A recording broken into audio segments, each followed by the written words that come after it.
Thank you, Susan. And speaking of not everyone knowing who I am, that's true. There isn't. I don't know if any of you, well, I have to admit this, but I actually have a huge weakness when I have the time to watch a little television, because I have 4 kids, and it's difficult to watch. And I have one teenage girl who's 14, and she's a huge fan of The Bachelor. Okay? You all know the show The Bachelor. And it just so happened that on Dancing with the Stars, when I was there, I happened to meet what's his name? Jake. Oh, actually not Vienna, who is the woman who grabbed Jake, or who Jake chose on this year's Bachelor, and she came up to me and she said, "Are you an actress?" And of course, clearly it proves that not everybody knows who I am. Anyway, I am so happy to be here today at the coolest place, the mecca of the internet world, Google, is this the sign? What's the sign for Google? This is the sign, Google headquarters. It's like that moment when Darth Vader said, "Luke, I am your father." And everyone gasped and said, "No way. I can't believe it's happening. It's the ultimate cool to be here today." And there's free food too. I mean, you guys have free Red Bull, you have free food. I can't believe it. It's really great. So, is there a resume that I need to give you if I want to apply for a job here? Maybe I could play pool all day. I don't know. Anyway, thank you. It's a fun place to be here, and it's fun, and thank you for having me here. But more importantly, being here with you, I can finally see some of the faces behind the news and the entertainment and the information that the world has come to rely upon. And now that I see you, I want to say thank you for all that you are doing. You are fantastic. Thank you very much. Well, I know that you're anxious to have me talk about my book, that book that is called I'll Scream Later. And some of you may wonder where that title came from. Well, I have to admit that if you didn't know already, I am a recovering drug addict. And today it's been 23 years, 2 months, and 20 days. And thank you. And just after I won the Golden Globe for Best Actress in Children of a Lesser God, I checked myself into rehab at the Betty Ford Clinic, unlike today, where my entire journey would have been covered by TMZ and Perez Hilton. Back then, way back then, there was no such thing as being able to, there was no such thing as those things, so I was able to check it in secret. And while I was there, I was nominated for an Academy Award for Best Actress. So if you can imagine, I must be the only person to get that "Congratulations, you've been nominated" call while working on my sobriety at the Betty Ford Clinic. So anyway, when the phone call came in from Jack here, who, by the way, this is Jack Jason, my interpreter, if I didn't introduce him already. Sorry. I don't have a male voice, I just wanted to let you know that. Well, maybe after a couple of cigarettes. No, anyway,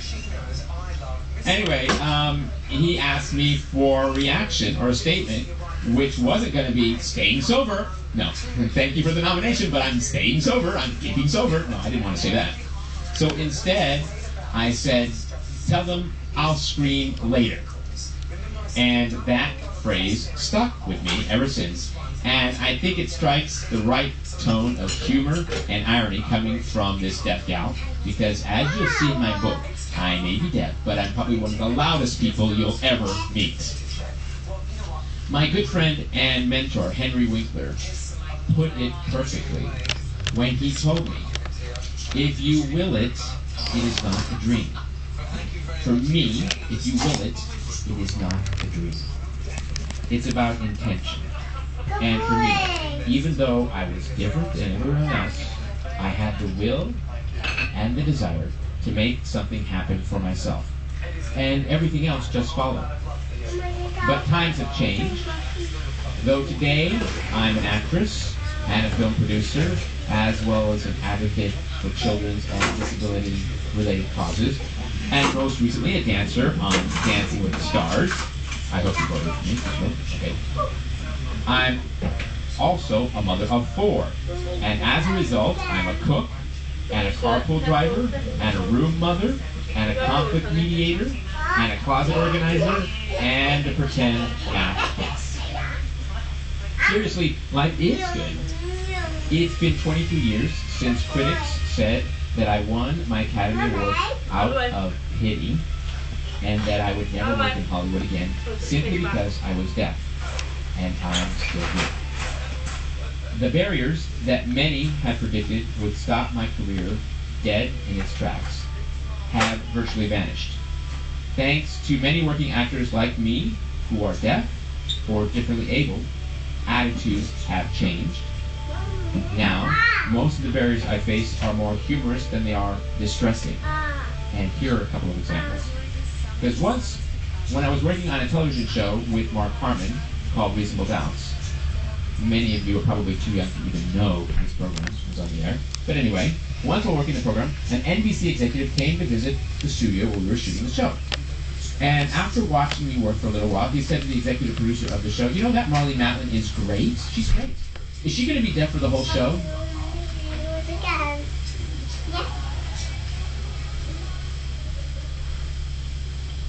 It's okay. I'm over it. And once, while I was ready to appear live on CNN in front of millions of viewers, as you know CNN has, the director was counting down the seconds before we were live on air, and I was getting my makeup, my last looks, and Jack was sitting with the reporter on the other side of the camera. As we were counting down with just 3 seconds, she leaned over to Jack and said, "Could you tell Marlee that my dog is deaf, just like her?" And suddenly I was live on television, and I'm thinking, what does she want me to do? Does she want to throw me a bone? Does she want me to say woof? I don't know. Okay. And this thing doesn't only happen in Hollywood. It happened to me a couple of times. I don't know about you, to those people who are deaf. But I'm on a plane, ready for the plane to take off. I'm set, and seatbelt is on, and Jack and I are signing to each other. The flight attendant comes over, sees me signing, waves, gives me a menu. As soon as she sees me signing, she grabs the menu out of my hand, goes to the galley, and returns back with a new menu in Braille. Is that right?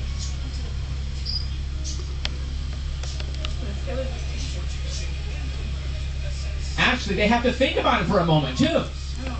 She's like, "Yeah, so what's wrong? What, don't you need the Braille?" And I'm like, "No, I'm deaf, not blind." Oh, what's that? What's up in there?